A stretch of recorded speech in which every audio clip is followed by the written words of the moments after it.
khususnya dan warga Aceh atas perbuatan kami yang telah membuat dan Syederalun, Satuan Polisi Pamong Praja dan Wilayatul Hisbah Kota Banda Aceh memberikan sanksi kepada 2 remaja yang membuat konten tak senonoh di aplikasi TikTok. Mereka diberikan sanksi wajib lapor dan diharuskan meminta maaf kepada publik.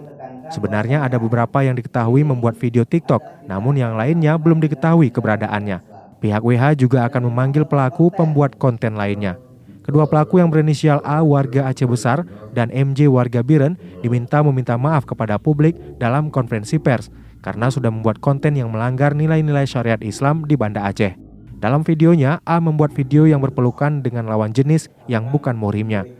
Sedangkan MJ membuat video dengan pakaian seksi dan disebarluaskan ke ruang publik. Pelaku A berjanji akan menghapus akun TikToknya.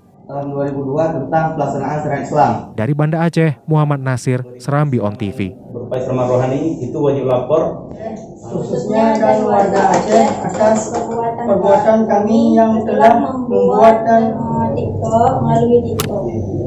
berarti kenalan di media sosial. Ya.